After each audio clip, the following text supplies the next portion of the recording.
The wind off the high plains carried the scent of sage and wood smoke that evening, and along the rutted wagon road outside Cottonwood Bend, the dust settled gently on the shoulders of a woman who looked too thin for the dress she wore. Her hands trembled as she lifted a tin plate of beans and salt pork to her lips, and she ate the way a frightened animal eats, fast, with her shoulders curved over the food as though the world might reach in and take it from her. Across the chuckwagon fire, a tall cowboy with sun-creased eyes watched her without watching, and he recognized in her trembling fingers the silent grammar of a soul that had been starved of far more than supper.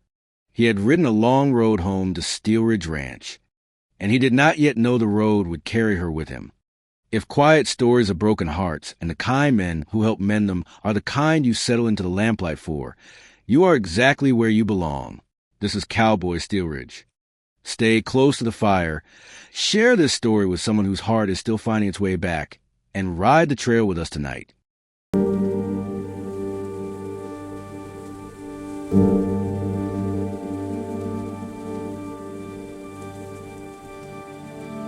Adelaide Calloway had not always been thin.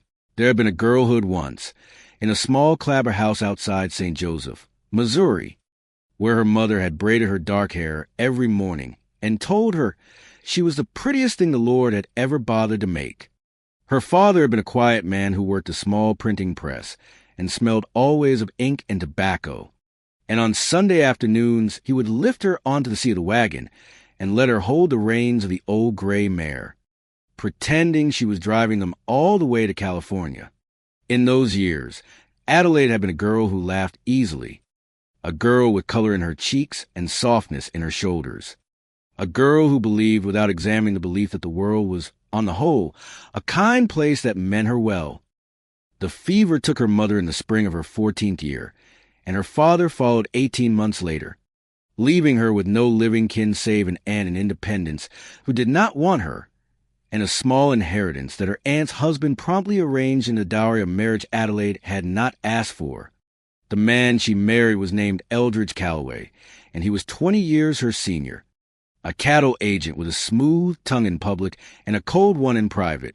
He told the aunt and the uncle, and indeed the entire congregation at the little brick church on Locust Street, that he intended to take Adelaide west and build her a fine home in the Wyoming Territory. He bought her a wedding dress of pale gray silk, and he stood beside her at the altar with his hand at the small of her back, as though she were something he had purchased, which, in the truest sense of that word, she was. The unkindness began on the second day of their marriage, in a hotel room in Omaha, when he told her she had laughed too loudly at supper and made a fool of him in front of the gentleman at the next table. She had not laughed loudly. She had barely laughed at all. But she learned, in that hotel room with the rain ticking against the window glass, that there would now be a great many things that were her fault that had not been her fault before. She learned to keep her voice low. She learned to keep her eyes down at the dinner table. She learned to take small portions, smaller than her hunger, because Eldridge believed a wife who ate heartily was a wife who would grow coarse and common, and he had not married her. He reminded her often to watch her become coarse and common. Year by year, in the drafty house he built outside Cheyenne, Adelaide grew smaller. Her wrists thinned until her wedding band slid loose. Her shoulders curved inward as though her body itself were trying to apologize for taking up the space it took. Eldridge never struck her, not once, and he reminded her of this often, as though it were a kindness she ought to be grateful for. He used words instead, soft and surgical, words that found the tenderest places in her and left them bruised in colors no one else could see. "You are lucky I took you," he would say, in the slow voice he used when guests had gone home and the lamps were low. "No one else would have. You ought to thank me every morning that I keep you fed." She thanked him. She thanked him every morning, in a voice that grew thinner each year, until one cold January night, in her 28th year, Eldridge Calloway died in his sleep of a heart that, the doctor said gravely, had simply given out. Adelaide stood beside his bed in her nightdress and waited a long, careful moment to see if she would feel grief. She felt nothing, Then she felt the smallest, most frightening thing she had felt in 9 years. She felt relief. The relief did not last. Eldridge's brother Cyrus Calloway arrived from Denver within the week, a man with the same smooth tongue and a colder eye, and within the month he had produced papers claiming the house, the land, and what little money remained, and he had told Adelaide, with the smile of a man who has waited a long time to say a thing, that there was no place for her at Calloway Bend any longer. She left with a single carpet bag, a wagon ticket, West paid for out of pity by the minister's wife, and the clothes she stood up in.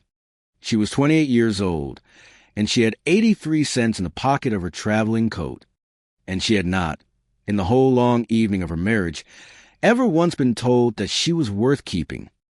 It was in this condition, 2 weeks later and 300 miles farther west, that she stepped down from a wagon near Cottonwood Bend and walked toward the smell of beans cooking in a chuckwagon pot. With hands that trembled from a hunger she had carried so long she had forgotten its real name. Holt Renner was 34 years old that summer, and he had been the foreman of Steel Ridge Ranch for 9 of those years, ever since old Silas Steelridge had taken him aside one evening at the corral and told him in his rough, kind way that a man who could read cattle the way Holt read cattle, and who could hold his tongue the way Holt held his tongue, was a man who ought to be running things. Holt had taken the offered hand and shaken it once, and said only, "Much obliged, sir," which was, by his own measure, a long speech. He was a tall man, 6 feet and 2 inches in his stocking feet, broad through the shoulders in the way of men who have spent 20 years lifting saddles before sunrise, with hair the color of damp wheat and eyes the soft, weathered blue of a sky that has just been rained out. There was a long, faint scar along the line of his jaw, the souvenir of a tangle with a wire fence in his 19th year, and when he smiled, which was not often, the scar pulled slightly so that the smile always seemed come reluctant, like a thing he had not quite given permission. The hands at Steel Ridge said that Holt Renner was the quietest man in 3 counties, and that if he ever did get around to saying a thing, you had best put down your coffee and listen, because it will be the truest thing you heard all month. He had ridden out 2 weeks earlier with 800 head of beef cattle bound for the railhead at Rock Springs, leading a crew of 6 men across country. He knew the way another man might know the rooms of his own house. The drive had gone well. The price at the railhead had been better than expected. And on the long ride home he had let himself think, for the first time in a great many months, about something other than work. He had thought about the empty chair on the porch of the foreman's cabin. He had thought about how, in the evenings, the silence at Steel Ridge had begun to feel less like peace and more like something else. Something that had a shape to it, a hollow shape, the shape of a chair no one sat in. Holt had been engaged once, a long time ago, to a girl named Mary Beth Lanham, who had grown up on the next ranch over and had laughed at all his quiet jokes as though he had told them out loud. They had been 17 and 18, and they had planned a small wedding in the cottonwood grove down by the creek. Then Mary Beth had taken sick in the diphtheria winter of his 20th year. And 3 weeks later Holt had stood beside a small grave on a hill above the Bighorn and laid down a sprig of mountain laurel and walked away from the idea of marrying anyone, ever, for a great many years afterward. He had not stopped loving her. He had simply stopped looking. There had been other women who had tried to catch his eye over the long decades since. Ranchers' daughters and school teachers, and the widow Hennessy from Cottonwood Bend. But Holt had been polite to all of them and reachable to none. And after a time the women of 3 counties had agreed amongst themselves that Holt Renner was a fine man to admire from a distance and a poor man to hope for. He did not consider himself lonely. He considered himself busy. There was a difference, he believed, although on certain evenings, when the prairie wind came up off the grass and the lamps in the bunkhouse glowed yellow and the men inside laughed at something he could not quite hear. He was not always entirely sure what the difference was. It was on the long ride home from Rock Springs, for days out from Steel Ridge, that he stopped his sorrel mare at the chuckwagon outside Cottonwood Bend for a hot supper and a cup of coffee that had not been brewed by him. The chuckwagon belonged to a stout, gray-bearded man named Festus Boone, who ran a regular stop along the wagon road and fed travelers for 15 cents a plate. And the stop that evening was crowded with a westbound emigrant train, a male rider, two drovers from a smaller outfit, and a thin, dark-haired woman in a gray traveling dress who sat alone at the far end of the trestle board. Holt swung down from his saddle, loosened the girth on his mare, and led her to the picket line behind the wagon. He paid Festus his 15 cents, took his tin plate, and walked toward the fire to find a place to sit. It was then, as he stepped into the circle of firelight with his plate balanced in one hand, that his eyes found her across the trestle board. And something in him stopped the way a horse stops when it senses, before the rider does, that something is wrong. She was beautiful. That registered first, the way a man notices weather. She had a face that belonged on the cover of a parlor book, fine bone and grave, with dark hair coiled at the nape of her neck, and lashes that lay long against her pale cheek. But she was also, he saw a half-breath later, far too thin. The bones of her wrists stood out like the bones of a fledgling bird above the cuff of her dress, and her shoulders had the curved, defensive tilt of a creature that had spent a very long time expecting to be struck. She held her tin plate close to her chest, low, as though hiding it, and she ate when she ate in fast, frightened bites, looking up between each one to see if anyone was watching her, the way a stray dog eats a scrap of meat behind a shed. Holt Renner had seen that particular way of eating once before in his life. In A Boy of 9, he had pulled out an abandoned dugout one bitter February. He had not forgotten it. He did not now. He stood very still for a long moment, with his plate untouched in his hand, and he watched her, without seeming to watch her, the way a careful man watches a wounded thing he does not want to startle, and he understood with the slow, certain sureness with which he understood weather and cattle and the moods of horses, that the road home to Steel Ridge Ranch was not, after all, going to end the way he had thought it would end that morning when he had saddled his mare. Holt did not move toward her right away.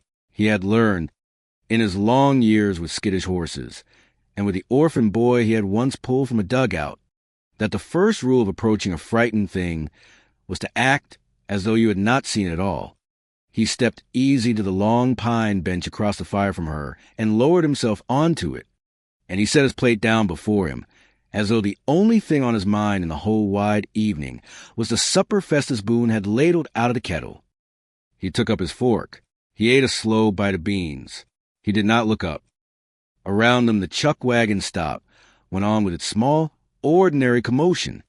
The two drovers from the smaller outfit argued in low voices about a heifer that had thrown a calf early. The male rider, a wiry boy of perhaps 18 with a chapped lower lip, asked Festus for a second cup of coffee, and got it. A woman from the emigrant train walked her toddler in a circle behind the wagons to settle him for sleep, and somewhere beyond the firelight an oxen team lowed, slow and patient, the way only oxen low. The prairie wind moved through the grass with a sound like a hand going over the Napa velvet, and the first stars were beginning to show in a sky that had gone the color of wet slate. Holt let all of it pass over him, without comment. He drank his coffee. He ate a piece of cornbread. And while he did, he watched her without watching her, with the corner of his eye and with the quiet inner attention that was, he suspected, the most real thing about him. She had finished her plate. He saw the way her fork scraped the tin twice, 3 times, looking for a last smear of bean liquor or a crumb of cornbread that was no longer there. And he saw the way she set the fork down very carefully and laid her thin hands flat on the bench on either side of her plate, as though to keep them from doing anything embarrassing. She was still hungry. He could see that as plainly as he could see the stars coming out. She was so hungry that the hunger was a separate thing inside her, a creature with its own small, terrified voice, and that creature was telling her, even now, to ask for more, and she was not asking. She was sitting very still on the pine bench with her hands flat at her sides, and she was waiting for the hunger to give up and go quiet, the way it had no doubt been told to give up and go quiet in her 1,000 times before. Holt set his coffee cup down. He stood unhurried. He walked a few steps to the chuckwagon, and he spoke to Festus Boone in the low voice he used for matters that were nobody's business but his own. "A second plate," he said. "The same. And another piece of cornbread, if you can spare it." Festus Boone glanced past him toward the woman at the trestle board. He was not a man who pried. He had run a chuckwagon on the wagon road for 11 years, and he had seen many things. And he had learned long ago that the proper response to most of them was a steady hand and a closed mouth. He nodded once and ladled out a generous second plate, with a thick wedge of cornbread laid on the rim. Holt paid him 15 cents more. He carried the plate back to the trestle board. He did not sit. He stepped around the end of the bench, and he set the second plate down in front of Adelaide Calloway, gentle and unhurried, the way a man sets down a thing that he does not want to spook. She flinched. He saw it. The small involuntary tightening of her shoulders, the quick lift of her chin, the way her dark eyes flew up to his face with a question in them, that was at least half fear. He did not meet the question. He had decided, before he ever stood up from the bench, that he would not meet it. Meeting it, he understood, would have made the plate into a debt. And a debt was the last thing she could carry just now.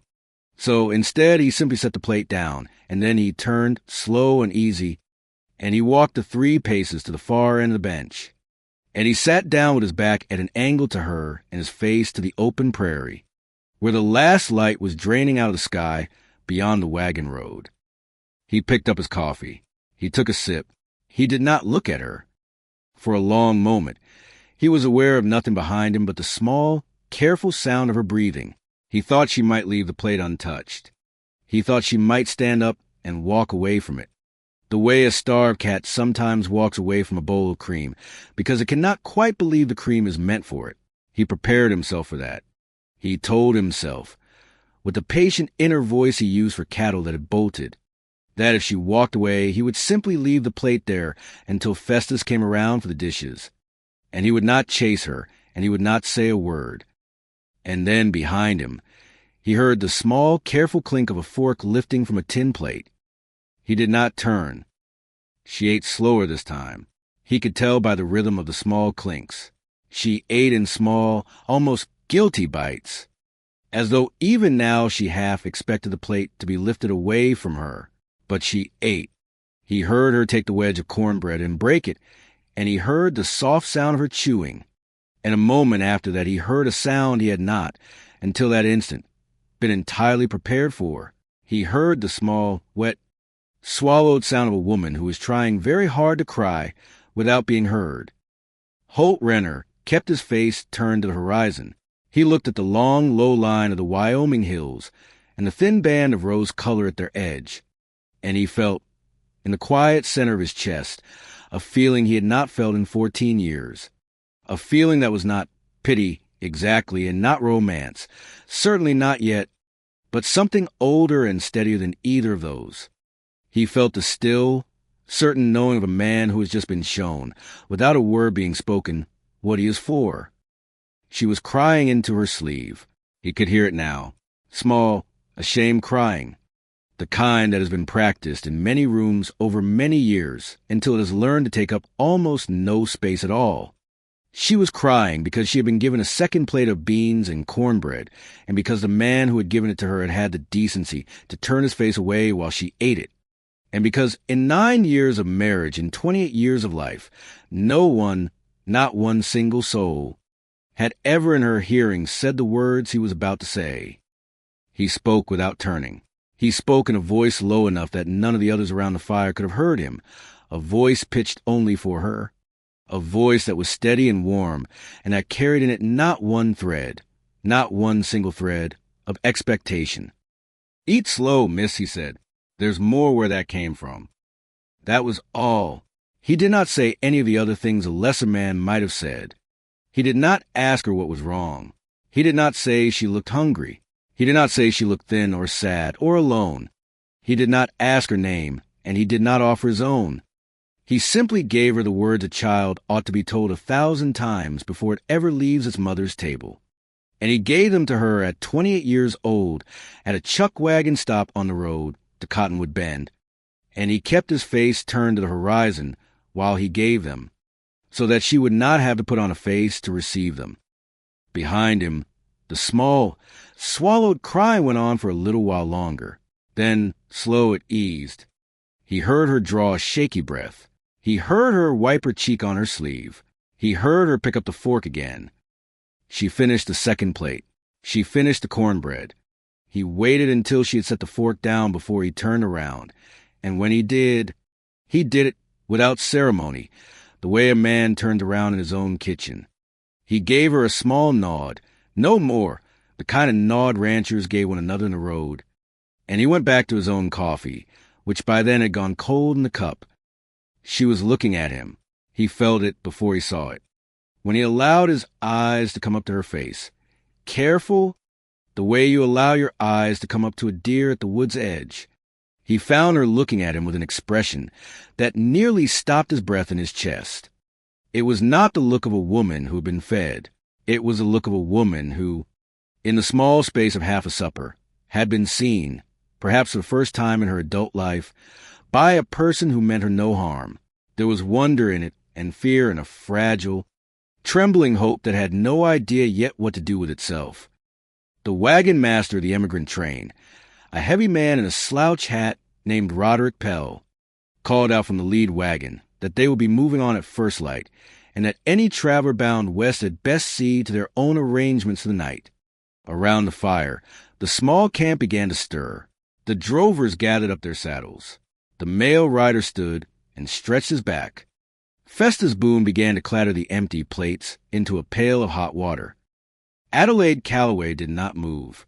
She sat at the trestle board with her empty plate before her, and she looked at the cowboy across from her with the dark, steady eyes of a woman who was, in that moment, making a decision that she had not known 10 minutes earlier that she was capable of making. She spoke. Her voice was rough from crying and from disuse, the voice of a woman who had not, in some time, been asked her own opinion about anything, but it came out clear enough. "Sir," she said, "where are you bound, if I may ask?" Holt looked at her across the dying fire. He took a slow breath. He answered her in the same low, unhurried voice he had used to give her the line about the second plate. "Steel Ridge Ranch," he said, 2.5 days north and east of here, up against the Bighorn foothills. I'm the foreman there." She nodded once, slowly, as though receiving the information into a part of herself that had been waiting all evening to receive it. Then she said, in the same rough, careful voice, the words that would change the rest of both their lives, although neither of them quite knew that yet.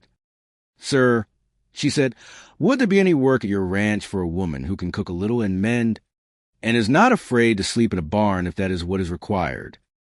Holt Renner looked at her for a long moment across the trestle board. The wind moved in the grass behind him. The first true stars had come out over the Wyoming sky. He thought about the empty chair on the porch of the foreman's cabin. He thought about the kitchen at the main house, where Mama June had been complaining for 2 years that her hands were getting too old for biscuits. He thought about a great many things very fast, in the quiet, careful way he thought. Then he said, "Just as quietly, ma'am, there will be work for you at Steel Ridge for as long as you care to stay, and you will not be sleeping in any barn." They left the chuckwagon stop the next morning at first light. Holt had spoken quietly with Roderick Pell and arranged for Adelaide's small carpet bag to be transferred from the emigrant wagon, and he had borrowed a gentle bay mare from a drover who owed him a favor, and he had helped Adelaide into the saddle with a hand at her elbow that did not linger 1 second longer than was needful.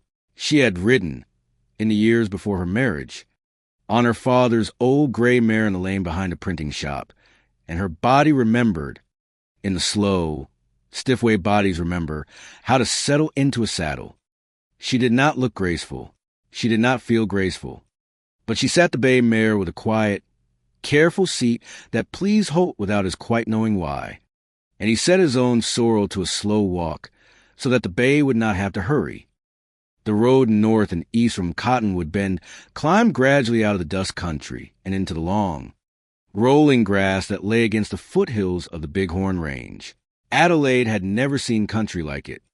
She had grown up in the close, brick-lined streets of St. Joseph, and she had spent her marriage in a drafty house behind a hedge of sumac outside Cheyenne. And the open prairie country, with its great unbroken sky and its slow, honest distances, struck her in the chest the way a song you have never heard before will sometimes strike you, as though it were a thing you had been missing your whole life without knowing the name of it. She did not say so.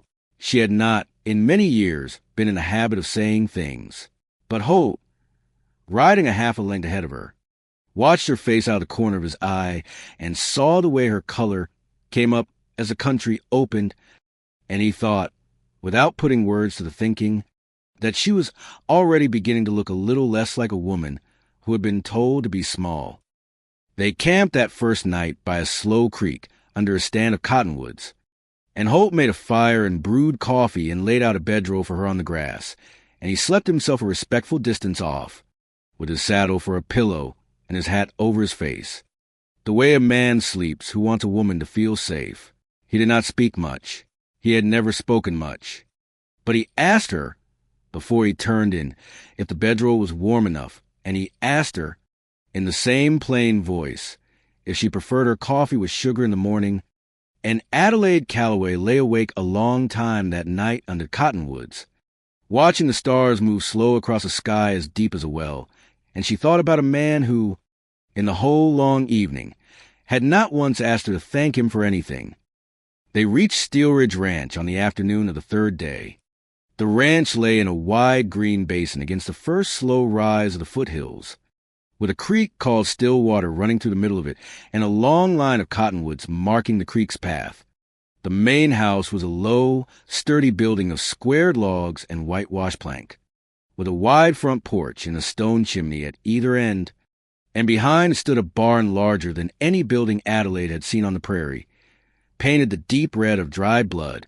A bunkhouse at hand stood off to the west, and the foreman's cabin, smaller and tidier, stood under its own pair of cottonwoods to the east.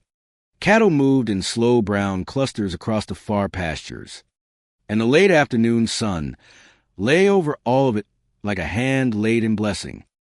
Holt drew up the sorrel at the gate. He did not say anything for a moment. Then he said, "Quiet, this is Steel Ridge." Adelaide could not speak at all. The first person come out of the main house was Mama June Hollister, the cook, who had been at Steel Ridge longer than Holt had, and who held opinions on everything within her sight. She was a short, round woman of perhaps 60 years, with a gray bun pinned at the nape of her neck and an apron that bore the honorable stains of 40 years of biscuit dough. She came down the porch steps with her hands on her hips, and she looked at Holt, and she looked at the thin, dark-haired woman on the bay mare, and she looked at the small carpet bag tied behind Adelaide's saddle. And she did not need to be told one single thing further about the situation. She had raised 4 sons and buried 2 of them, and she had stopped requiring explanations for the things she could already see. "You'll be wanting a hot bath, child," she said to Adelaide in the warm, no-nonsense voice she had used on cowhands and crying babies for 40 years. "And a proper supper, and a bed with sheets on it. Holt Renner, you take that mare around the barn, and don't you stand there gawping. This girl is half froze and 3/4 starved. Anyone with 2 eyes can see it." Holt did not gawp. He had not, by his own measure, been gawping, but he led the mare around to the barn without argument, because a man who argued with Mama June Hollister was a man with more time on his hands than sense in his head. And Adelaide Calloway slid down off the bay mare into the warm, capable hands of a woman who, within the space of the next 10 minutes, had drawn her a hot bath in the kitchen tub behind a folding screen, laid out a clean nightdress that had belonged to Mama June's youngest daughter before she married a railroad man, and moved a Laramie, and set a kettle of beef stew warming on the stove that smelled to Adelaide's hollow stomach like the first real promise of home she had encountered in 9 years. She lived, that first month, in the small back bedroom of the main house, off the kitchen, where Silas Steel's late wife had once kept her sewing things. Silas himself was an old man of 70 now, gentle as a horse that has been broken kindly, and he met Adelaide at supper that first evening and shook her hand with a hand that was all bone and tendon, and said, "You are welcome at Steelridge for as long as you care to stay, ma'am, and Holt's word on a thing is good enough for me." He did not ask her anything else. He ate his stew. He went to bed at 8 o'clock. And Adelaide understood, without being told, that she had walked into a house where people had stopped a long time ago, requiring women to earn the air they breathed. Mama June took her in hand the next morning. There was work to be done. The cook said briskly, and idleness was a poor companion for a healing heart. But the work would be honest, and it would be paid in real coin, and there would not, under any circumstances, be any sleeping in any barn. The very idea was an offense against decency. Adelaide rolled up the sleeves of a borrowed gingham dress, and she set herself to learning, under Mama June's stern and loving eye, how to feed 12 hungry cowhens 3 meals a day, how to bake bread in a cast-iron oven that ran hot on the left side, how to render lard, how to mend a torn shirt with a stitch that would not betray itself, and how, slowly and gradually and against the long grain of 9 years of marriage, to eat her own meals at the kitchen table without flinching when someone reached past her for the salt. Holt, she saw, in those first weeks, mostly at supper. He came in from the work of the ranch at dusk, his hands washed at the pump and his hat in his hand. And he sat at the long pine table in the kitchen with the other hands and ate whatever Mama June and Adelaide had cooked. And he said grace if Silas asked him to, and he said little else. He never sat next to Adelaide. He always sat across from her, 3 or 4 seats down, and he never spoke directly to her at table. And she understood without being told that he was being careful of her in front of the men, careful of her reputation, careful of the small fragile things she was building inside herself out of regular meals and clean sheets, and the daily kindness of an old cook. But he saw her, she felt it, when she carried the heavy stew pot from the stove to the table. She would feel his eyes on her hands, watching to make sure the pot was not too heavy. When the wind came up cold off the foothills in the evenings, she would find the next morning a folded gray wool shawl laid quietly on the bench by the kitchen door, a shawl that had not been there the day before and that no one ever claimed credit for. When she walked out to the chicken coop in the mornings to gather the eggs, she would find that the latch on the coop, which had stuck the first morning and pinched her finger, had been quietly oiled and refitted by hands that had come around in the dark before sunrise. He never mentioned any of it. He never looked at her in a way that required her to mention any of it. He simply did, in the quiet way he did everything, the small daily work of standing between Adelaide Calloway and any sharp edge the world had left lying around. Slowly, she began to fill out. Mama June fed her 3 real meals a day and a piece of pie at the end of every supper, and she would not hear any argument on the matter.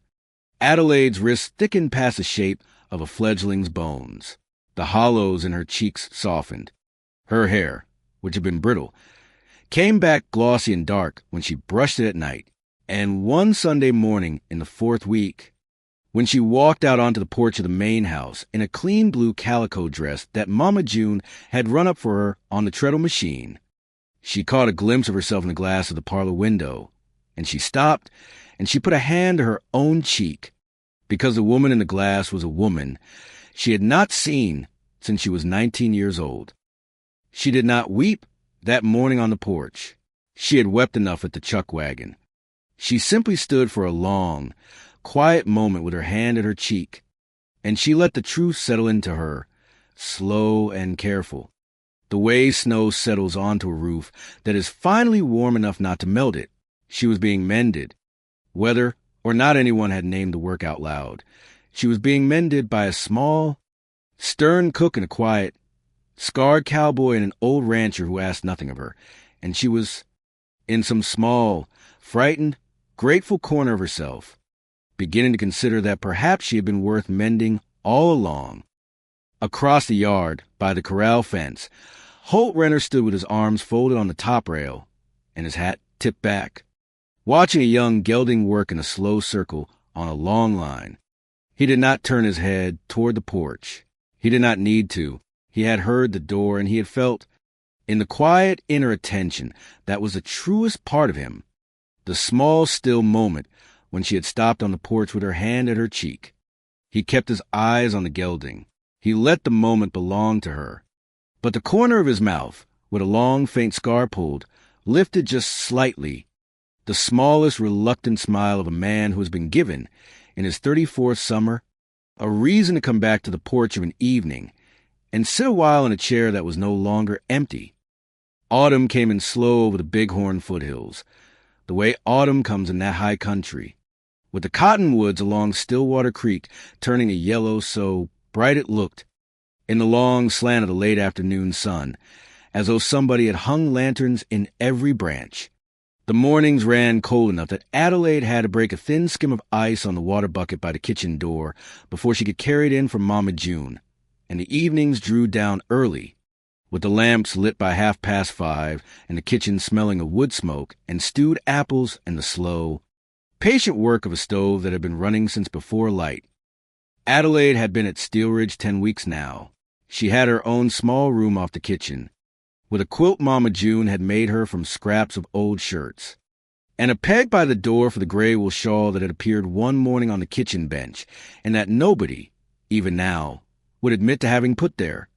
She had her own coin purse, with 5 months' wages already saved in it, because Silas Steelridge had insisted on paying her from the day she had arrived, against her stammered protest, and had told her, in his soft, dry voice, that work was work, and a man who did not pay an honest cook was not a man he cared to be. She had her own routine, her own small daily kingdom of bread and eggs, and mending in the slow, fond quarrel with Mama June over how much salt belonged in the beans. And she had, increasingly, the company of a tall, scarred cowboy who had begun, in the last weeks of summer, to find small, unhurried reasons to come up to the kitchen door at hours of the day that did not strictly require him. He came in for coffee in the mid-morning now, where before he had taken it down at the bunkhouse. He came in for a glass of buttermilk in the heat of the afternoon. He came in, on Sundays, with a cluster of late wild asters in his hand, gathered along the creek, which he set down on the kitchen windowsill in an empty preserves jar without saying one single word about it, and which Adelaide, equally without comment, refilled with fresh water every morning until the petals had dropped one by one onto the sill. They did not speak much in any of these small encounters. They had not, by Adelaide's count, exchanged more than a few hundred words altogether since the chuckwagon, but the silence between them had become, in the slow, quiet way these things become, a particular silence, a warm and inhabited silence. The silence of two people who had each privately decided that the other one was worth standing in a room with. It was on a Tuesday evening in the 3rd week of October that Holt sat with her, for the first time, on the porch of the main house alone. Mama June had gone to bed early, with a sore back. Silas was already asleep in his room, at the front of the house. The cowhands had eaten their supper at the long table and tramped off to the bunkhouse, and Adelaide had washed and dried the last of the supper dishes, and walked out onto the porch with her shawl about her shoulders and a tin cup of hot coffee in her hands, simply to sit a moment in the cold, clean air before bed. She had not expected to find Holt there, but there he was, sitting on the top step with his elbows on his knees and his hat beside him, looking out across the dark yard at the lamp glow of the bunkhouse. And at the sound of her step he half turned his head and said low, "Evening, ma'am," in a voice that was not one bit surprised.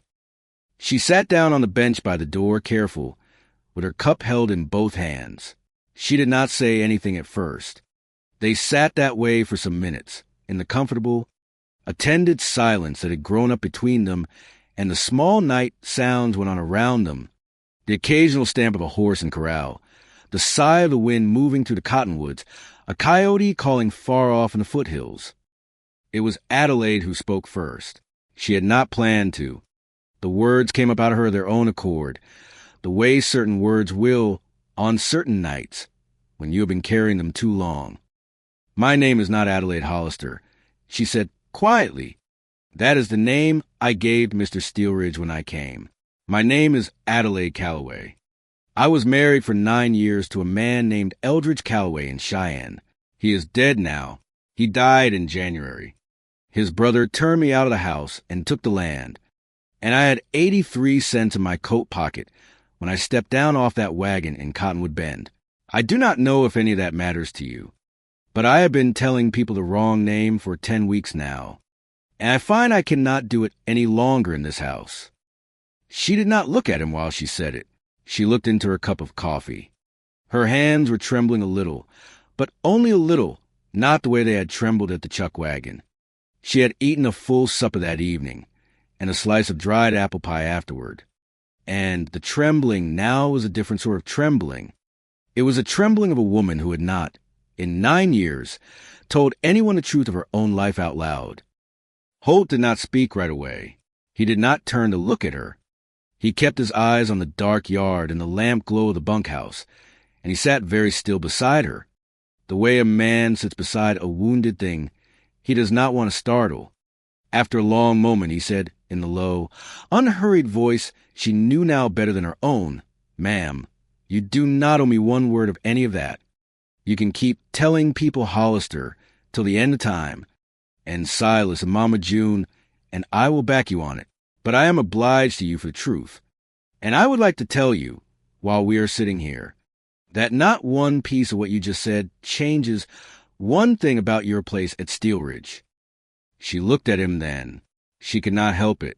He was still looking out at the yard, his profile cut clean against the lamplight from the kitchen window behind them, the long, faint scar on his jaw catching the light, and she understood, looking at him, that he had been waiting in some quiet, patient corner of himself for her to be ready to say it, and that he had not, in any of the 10 weeks, ever been going to ask. "Mr. Renner," she said. He turned his head at last. She drew a breath. She said, "My husband never struck me. I want to tell you that, because I have heard people tell stories of women like me, and I do not want there to be any false things between us. He never struck me. He used words instead. He told me, every day for 9 years, that I was a thing he had bought, and that I was lucky he had bought me, and that no one else would have had me. And I believe him, Mr. Renner. That is the worst of it. I am 28 years old, and 10 weeks ago I could not have told you one single thing I was good for, except being kept by Eldridge Calloway. I have been trying, since I came here, to find out if there is any other thing I am good for. I do not know yet. I wanted you to know that is what I have been doing." Holt was quiet for a long, long moment. When he spoke, his voice was lower than it had been, and there was a roughness in it that she had not heard before, a roughness that went down into a place in him that he did not, ordinarily, let anybody see. "Ma'am," he said. He stopped. He started again. "Adelaide," he said, and it was the first time he had said her given name, and it landed in her chest like a small warm stone dropped into still water. "Adelaide," he said, "you are good for a great many things. You are good for the running of a kitchen, and you are good for the mending of a torn shirt. And Mama June would tell you, if you asked her, that you have a hand for biscuit dough that she has not seen in this house since her own mother died. But those are the small things. The large thing, ma'am, is that any house you have walked into in the last 10 weeks has been a better house for you walking into it, and that includes this one. I do not know what your husband told you.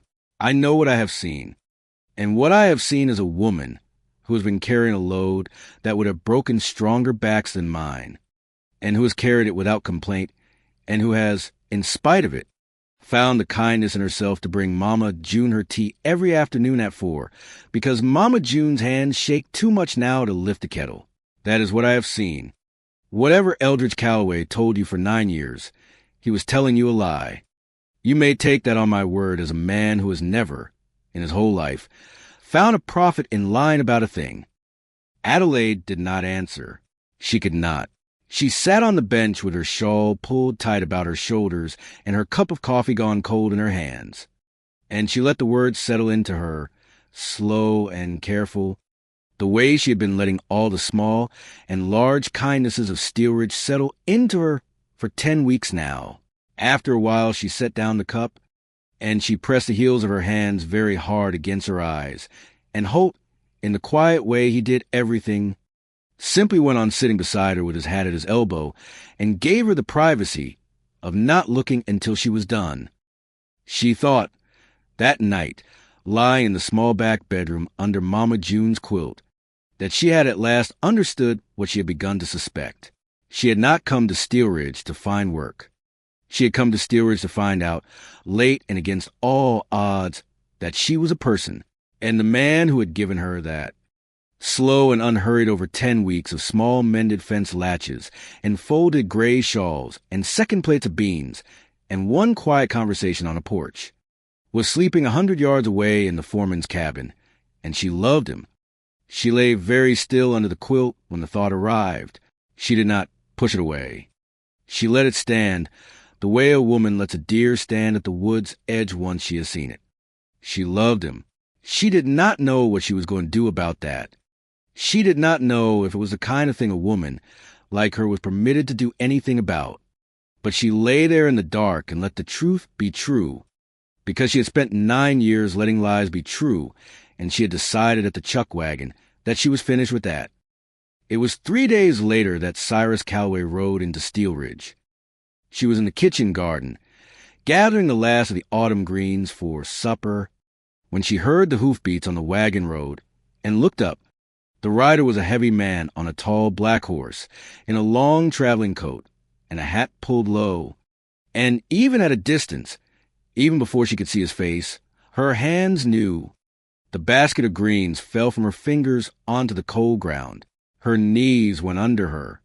She caught herself on the garden fence hard and stood there gripping the rail and watched her dead husband's brother come up the wagon road into the yard of Steel Ridge Ranch with a particular smooth, leaning seat in the saddle that he had inherited from Eldridge, the seat she would have known in the dark. He had come for her. She did not need to wonder why. He had taken the house and the land, and now, in his own slow, savoring way, he had come to take whatever small thing she had managed to make for herself out of the wreckage. He had ridden 300 miles to do it. She knew Cyrus Calloway. He would not have ridden 300 miles for any other reason. She did not wait. She did not think. The small, hard, quick voice that had kept her alive in the drafty house outside Cheyenne for 9 years took her by the elbow, the way it had 100 times before, and it said to her, plainly, run. He will say things to these people. He will say you are a thief or worse. He will say you stole from him. He will smile while he says it, and he will be believed. They are good people, but they do not know him, and you have been 10 weeks among them. And you cannot stand against what he will say. You have never been able to stand against what he says. Run. Take the carpet bag and the coin purse, and go out the back of the kitchen, and take the path along Stillwater Creek toward the wagon road, and run. Let them keep the dignity of having known you. Do not let him take that from them, too. She did not stop to argue with the voice. She had not, in 9 years, ever stopped to argue with that voice. She turned, and she walked fast through the kitchen, and up the back stairs to the small room off the kitchen, and she packed the carpet bag with shaking hands. And she took the coin purse from the drawer of the little pine table, and she went out the back of the kitchen without seeing Mama June, who was at the front of the house answering Cyrus Calloway's knock with a wooden spoon still in her hand and a wary line between her brows. Adelaide took the path along Stillwater Creek under the yellow lanterns of the cottonwoods. She walked fast at first, then ran, the carpet bag bumping at her thigh, the gray shawl slipping back from her shoulders, her breath coming hard in the cold autumn air. She ran with the small, hard, quick voice in her ear, telling her she was doing the right thing, the only thing, the thing that would protect Steel Ridge from her, the thing that would let Holt Renner go on being a man who had once been kind to a stranger at a chuckwagon, and not be a man who had been made a fool of in his own dooryard by a woman with a brother-in-law and a buried life and a tongue that did not, when it came down to it, work right when she needed it. She ran until the cottonwoods thinned and the wagon road came up gray ahead of her in the late afternoon light. And then, on the empty wagon road 2 miles from the gate of Steel Ridge Ranch, with the sun going down red behind the foothills and her chest heaving and her thin shoulders curving inward in the old defensive tilt she had not shown in weeks, Adelaide Calloway dropped the carpetbag in the dust and sat down beside it on a low, flat stone, and put her face into her hands and understood, with a clarity that broke her, that the small, hard, quick voice in her ear was lying to her, and that it had always been lying to her, and that it had Eldridge Calloway's voice, and that she was running away again from the only place on earth she had ever been told that she was worth keeping. Holt Renner had been mending a stretch of fence on the south pasture when one of the younger hands, a freckled boy of 17 named Tim Halloran, came riding hard across the meadow with his hat in his hand, and his face the color of fresh whey. Holt stood up slow from the fence rail. He did not call out. He waited until the boy had pulled up his horse in front of him and gotten his breath back, because shouting at a frightened boy never yet made the news come faster. "There's a man," Tim said, "at the house. A heavy fellow on a black horse.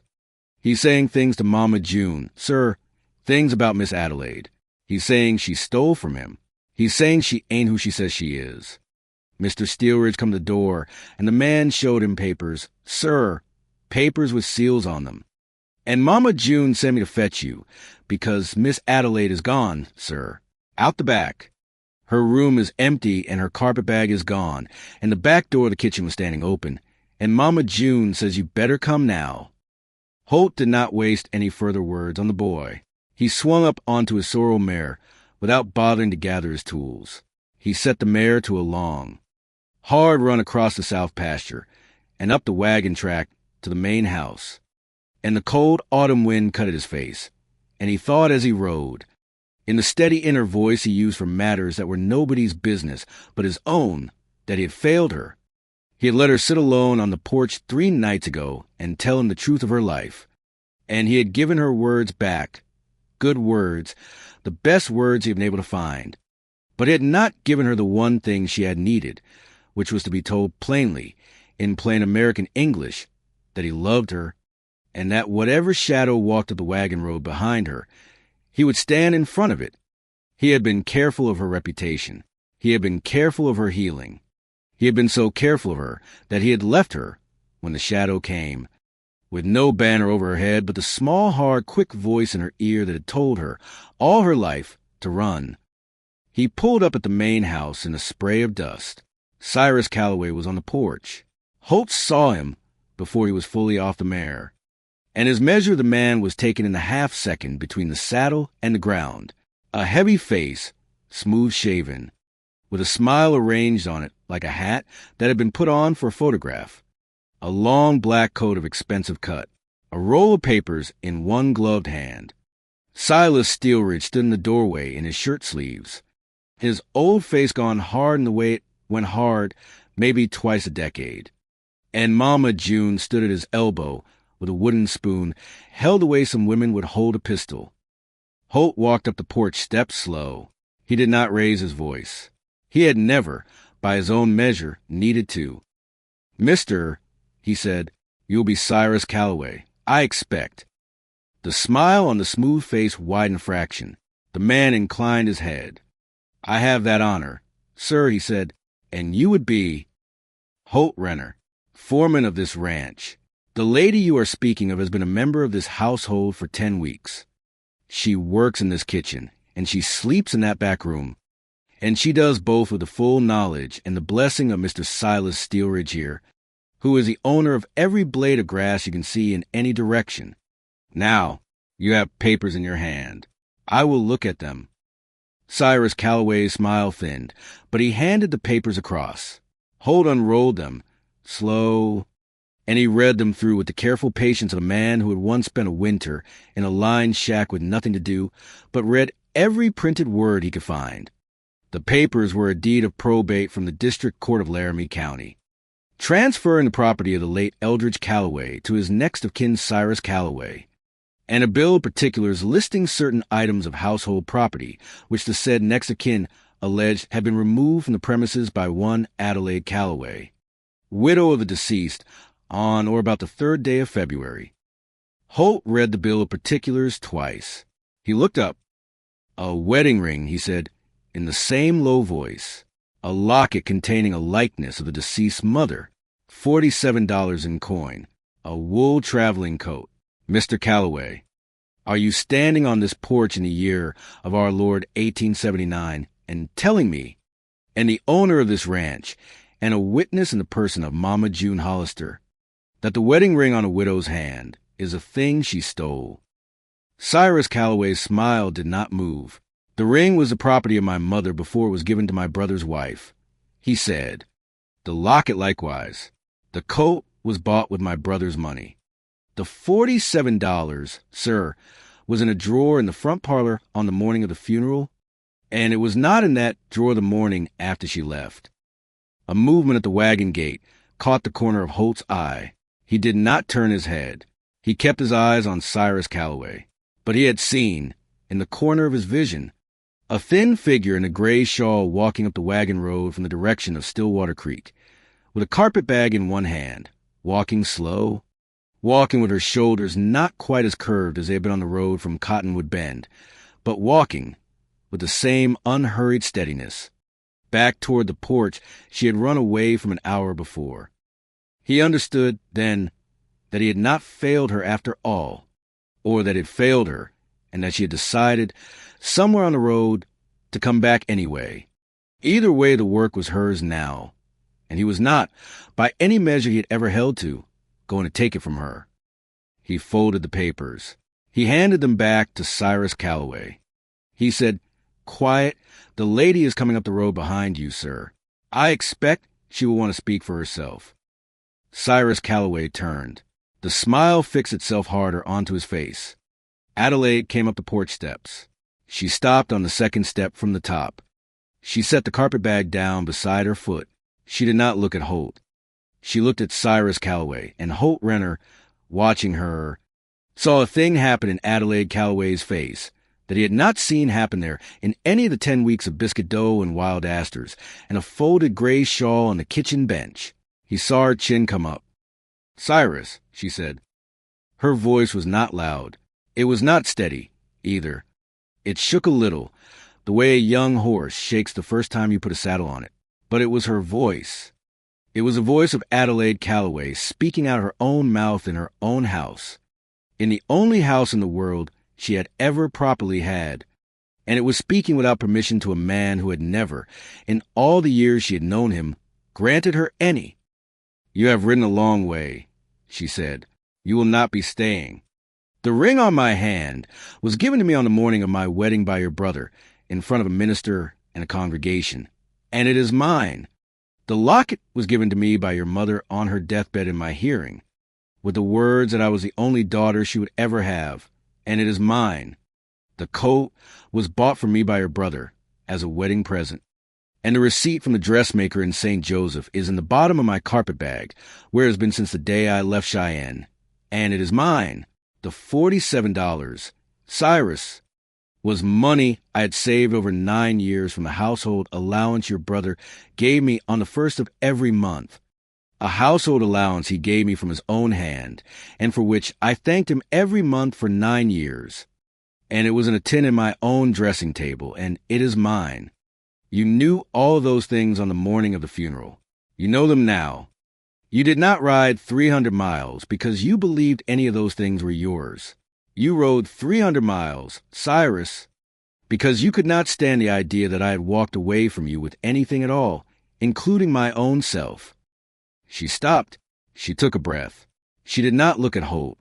She kept her eyes on Cyrus Calloway, and her chin stayed up, and her hands at her sides did not, Holt noticed, tremble at all. "I am not coming back with you," she said. "I am not getting on a horse with you. I am not sending 1 penny of those $47 after you down that road.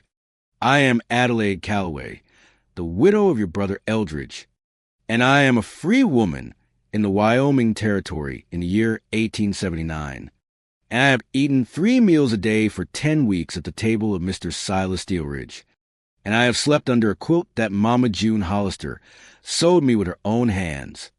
And I have stood on a porch under the stars 3 nights ago and told the foreman of this ranch the truth of my whole life. And not one of those people has ever, not once, told me that I was lucky to be kept. That is more than you ever gave me, Cyrus. That is more than your brother ever gave me.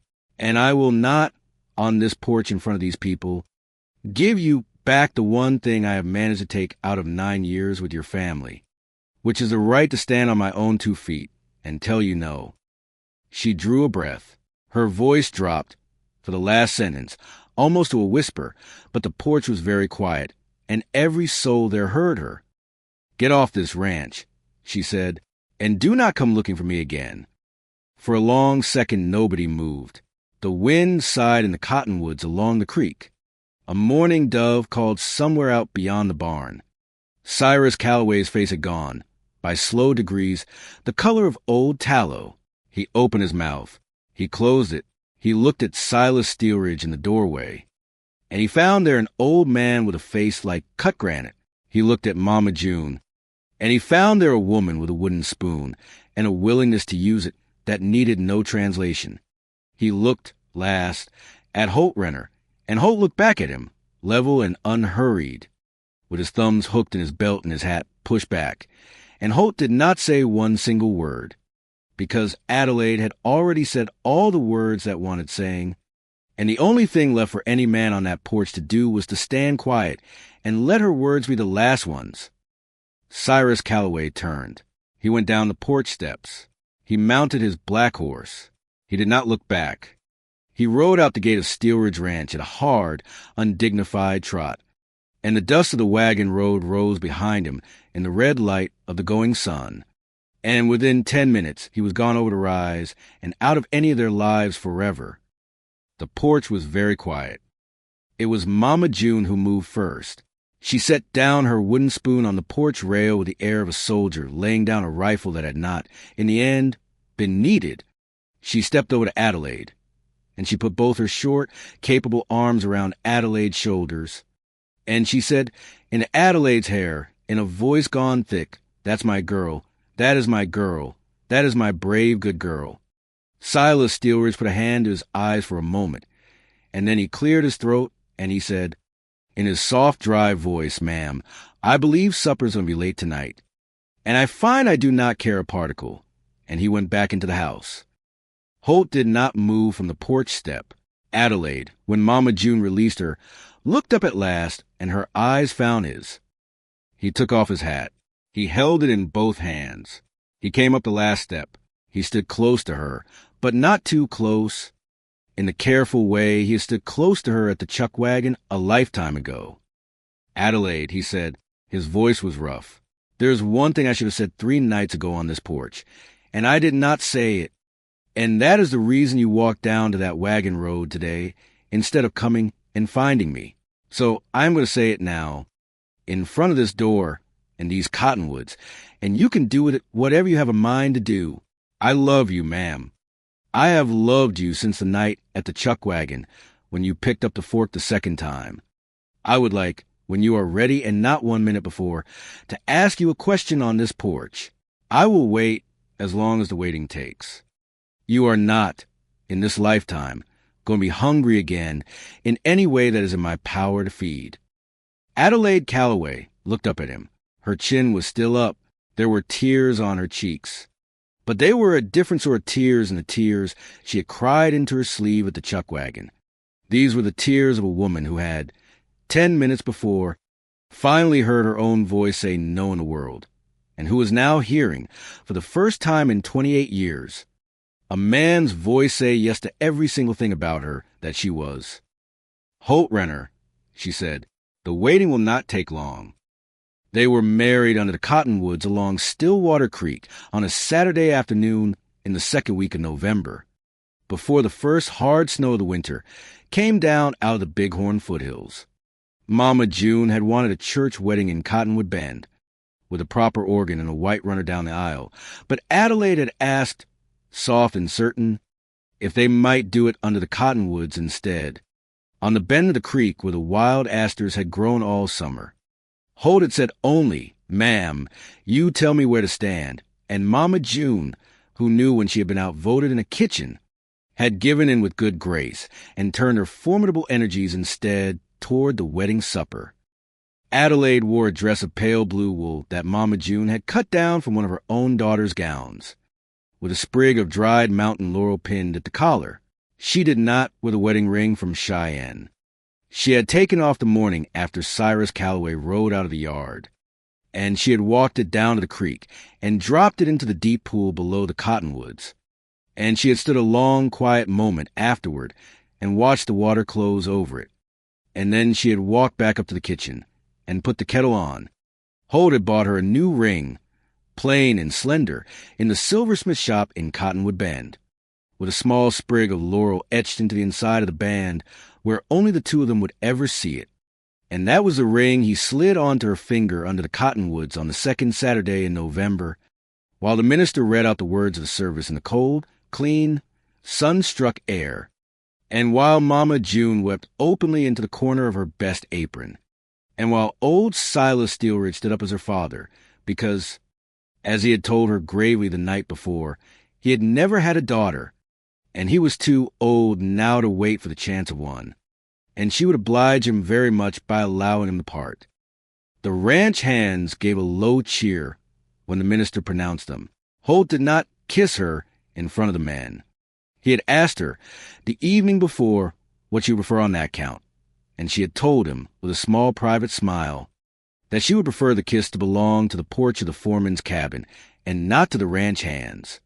So under the cottonwoods, he only took her hand, and he raised it to his mouth, and he pressed his lips to her knuckles in the slow, courtly way that men of that country once used. And Adelaide Renner walked back up the path to the main house on the arm of her husband, and the small private kiss waited, as she had asked for it to wait, until the porch lamp was lit, and the door had closed behind them. The years that followed were not, as years go in that hard country, easy years. The winter of '80 was a long one, and the spring of '81 brought a flood on Stillwater Creek that took half the south fence, and the summer of '83 brought a fever through the bunkhouse that laid up half the hands for 3 weeks. There were calves lost, and there were horses that came up lame, and there was a year in the middle when the cattle prices went so low at the railhead that Silas had to take a loan against the upper pasture to keep the wages paid. None of it broke them.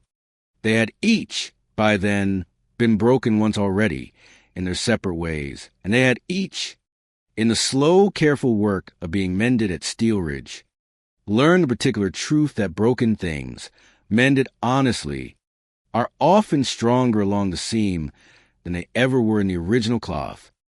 There were 3 children, in the end, a boy named Silas, after the old man, who was born in the foreman's cabin in the spring of '81, and who took his first steps across the porch on the day his namesake was buried under the cottonwoods at the age of 74. A girl named June, after the cook, born in '83, with her mother's dark hair and her father's slow, reluctant smile, and a second girl named Mary, born in '86, named for nobody in particular, except for the way the name had sounded one evening on Holt's tongue when Adelaide had asked him what he thought of it, and he had said, "Ma'am, I think it is a fine name for a girl who is going to grow up knowing she is wanted." Adelaide had laid her hand on his cheek when he said it, and the matter had been settled. They never talked much about Eldridge Calloway, or about Cyrus, or about the drafty house outside Cheyenne. They did not need to. The work of being free of those things was not the work of speaking about them. It was a smaller, daily, quieter work of sitting down to 3 meals a day in a kitchen that smelled of wood smoke and stewed apples, and of hearing a husband say, "Evening, ma'am," when he came in from the work of the day, and of hearing him say it again in just that voice 10,000 evenings in a row, until the small, hard, quick voice in her ear that had once spoken in Eldridge Calloway's tone had grown so faint, and then so silent, that there were whole years in which Adelaide Renner could not have summoned it back if she had tried. She did not try. Mama June lived to be 81, and she taught Adelaide every secret she knew about biscuits, And she lived long enough to hold all 3 children on her knee and tell them stories about the day their mama had ridden up to the gate of steerage on a borrowed bay mare with a carpet bag tied behind her saddle. And about the day their mama had stood on the porch of the main house and said no to a wicked man in a long black coat. And about the day their daddy, who was the quietest man in 3 counties, had taken off his hat and said, in front of God and the cottonwoods, that he had loved their mama since the night she picked up the fork the second time. The children did not always understand the stories. They understood, however, that the stories were important, and they kept them the way children keep stories, in the warm interior places that would, in their own turn, make them into the kind of grown people who would, someday, sit on porches of their own and watch over the small, frightened things the world sent up the road to them. There is a thing, friend, that this story has been trying to tell you. It is a thing the cowboys of that country knew, without ever quite putting it into words. And it is a thing worth carrying with you when you ride out of this campfire tonight back into your own life. You are not a thing that has to earn its place at the table. You never were. The voice in your ear that has told you, perhaps for a great many years, that you are lucky to be kept, that you are a burden, that you are too much or too little or too late. That voice does not belong to you. It was given to you by someone who did not have the courage to love you, and it has never been the truth about who you are. The truth about who you are is the one that the right people see when they sit across from you at a chuckwagon stop on a cold evening on the road. The truth about who you are is the one that, when somebody finally sets down a second plate in front of you and turns his face to the horizon, makes you put your face into your sleeve and weep, because some part of you has known the truth all along and has only been waiting to be allowed to come back into the light. Do not be afraid to come back into the light. Do not be afraid, when the shadow rides up the wagon road behind you, to set down the carpet bag in the dust and turn around and walk back to the porch you try to run away from. The good people are still on that porch. They were always going to be on that porch. They were waiting the whole time for you to find out that you were worth the walking back. And if you were the other one in this story, the quiet one with the empty chair on your porch, ride slow and ride kind. Order the second plate. Turn your face to the horizon. Say the words that a child ought to be told 1,000 times before it ever leaves its mother's table. And say them without one thread of expectation in the saying. You will not always know in the moment what you are doing. You will only know much later, on a Saturday afternoon under a stand of cottonwoods, with a woman in a pale blue dress slipping her hand into yours, that you were doing the only true work a man was ever given to do in this world, which is a slow, unhurried, daily work of standing between somebody you love and any sharp edge the world has left lying around. The wind off the high plains is still moving across the grass tonight. The cottonwoods along Stillwater Creek are still hanging their yellow lanterns out every October. Steel Ridge Ranch is still in the basin against the foothills, in the places where stories of that kind go on living after the people who live them have laid down their saddles. And somewhere in the long, quiet country, between the chuckwagon and the porch, a thin-shouldered woman is still picking up her fork the second time, and a tall, scarred cowboy is still keeping his face turned to the horizon, and the stars are still coming out over the Wyoming sky, slow and steady, and one by one, the way grace itself comes out in the lives of those who have at last grown brave enough to receive it. Ride safe, friend. Ride kind. And when the road bends, eat slow. There's more where that came from. This has been Cowboy Steel Ridge.